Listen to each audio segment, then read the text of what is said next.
for so many years, Bears football has been giving me nothing but headaches, heartaches, stomach aches. And now this year, this team, under head coach Ben Johnson, quarterback Caleb Williams, seems to be determined to want to give me a heart attack. Good God. Another week. Another cardiac Chicago finish. Holy Christ. This was something, wasn't it, folks? I mean, I'll admit, going into this one, I wanted them to win this game really badly. And there was certainly a big piece of that was tied to the thought that they might get to play Aaron Rodgers one more time.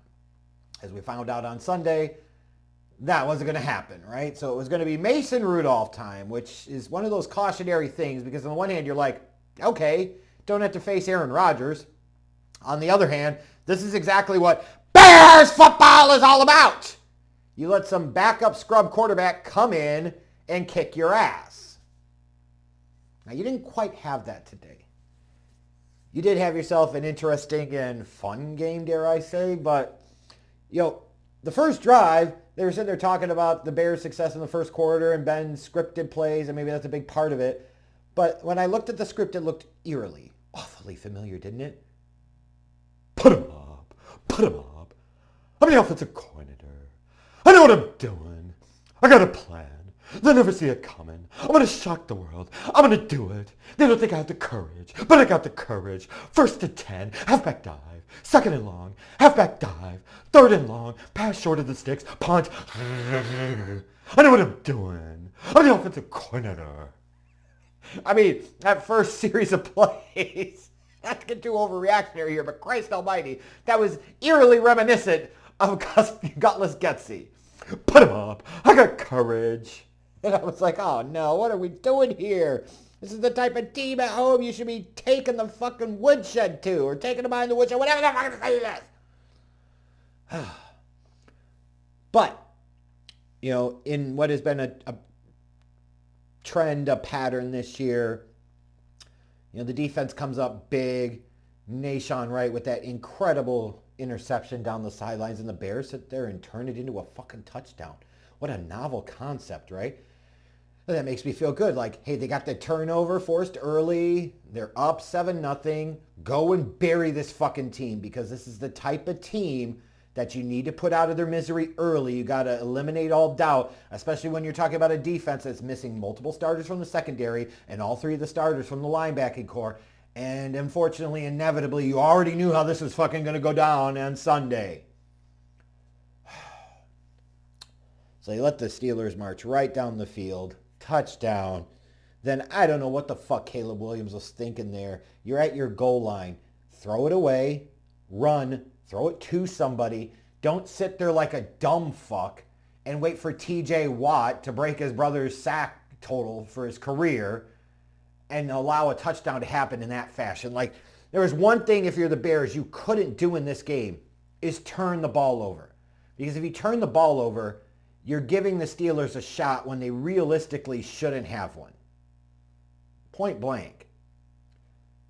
And that fumble, and in particular, that fumble at that moment, you gave them 7 points. Like, that just can't fucking happen.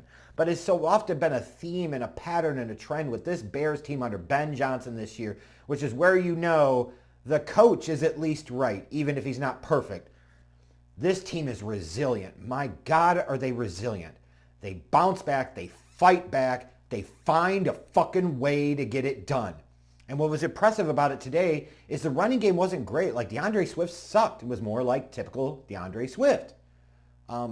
Caleb Williams was really bad.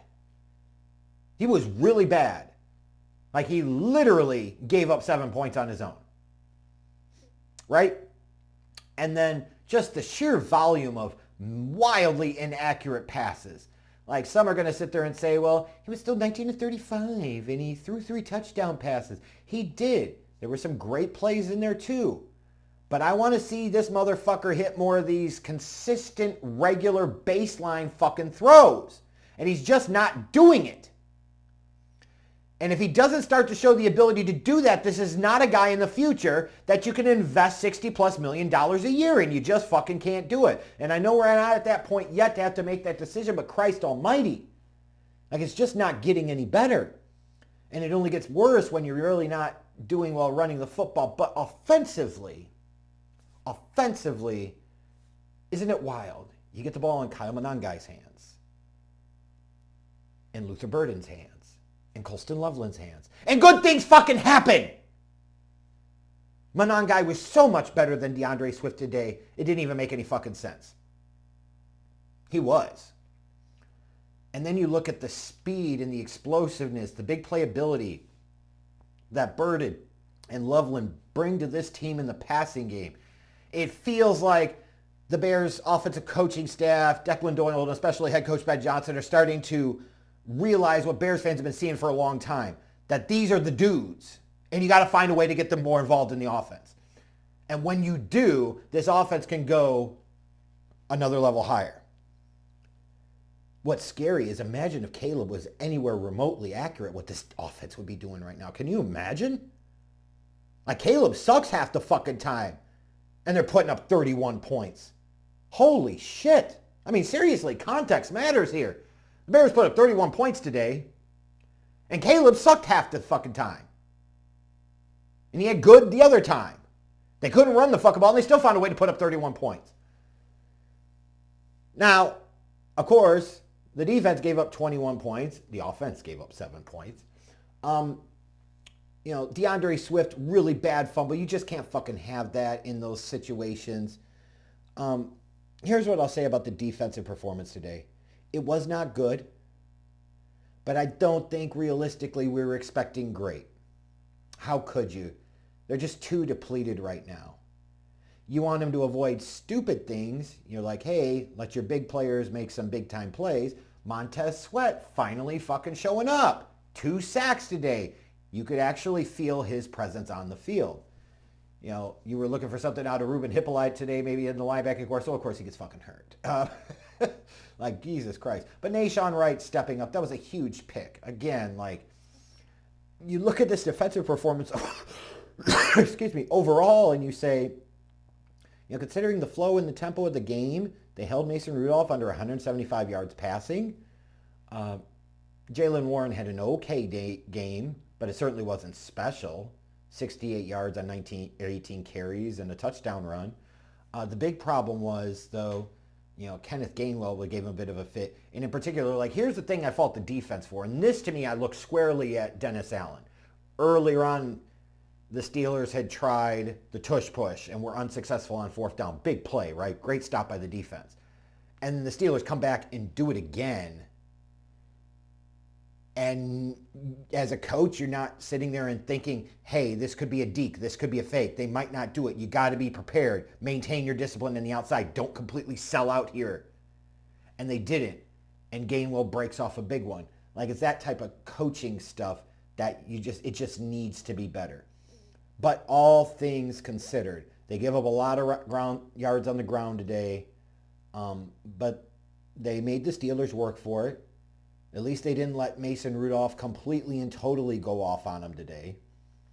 So you sit here now, and the Bears are fucking 8-3 and in first place still in the NFC North. How about that? Granted, the Lions and the Packers both won today, but hey, if I'd have told you going into this season that the Chicago Bears were going to be an 8-3 team, would you have taken that? No matter how they got there, no matter what they did, you'd have been like, abso-fucking-lutely. And now they've done the one thing they really hadn't done to this point this year. They beat a good team. Yes, a somewhat depleted team, obviously, without Aaron Rodgers, but still an above 500 team. They finally did that.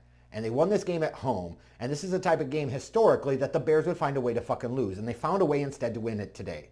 That's what a good team does. They are a long ways away from a great team. We all know that. But the playoffs are a very, very, very realistic possibility at this point. And that has to be at least a little bit exciting. You counter that, though, with the Caleb Williams conversation. Like, we're now 11 games into the season. He makes some big plays, and he still makes some really bad plays. He single-handedly was responsible for giving up 7 points today. That's the type of stuff that just can't happen, especially in this situation, especially in this game. And then the consistent inaccuracy in all three levels, short, intermediate, deep. Like, the Bears drafted him number 1 overall not to be a Kyler Murray. They drafted him at a minimum to be a Baker Mayfield, not a midfield, not Cleveland version, Tampa version, a Baker Mayfield type, to be a franchise quarterback. If he's going to be the dude and the Bears are ever going to take a big step forward and mix up with the real contenders in the NFC, flat out, he's just got to be better. It was good enough today, but good enough ain't always good enough. And if folks are going to sit there and start defending it, excusing it, justifying it, because they're so used to crappy quarterback play that they want to just pretend this is real, they pretend this is a thing, they pretend already that he's the guy, that is that Bears football mindset, raise the fucking bar.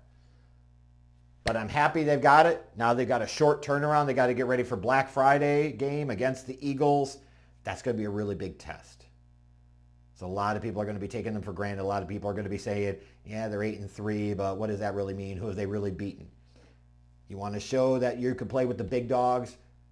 You get your chance the next couple of weeks to play against some of the big dogs in the NFC. Go fucking make something happen.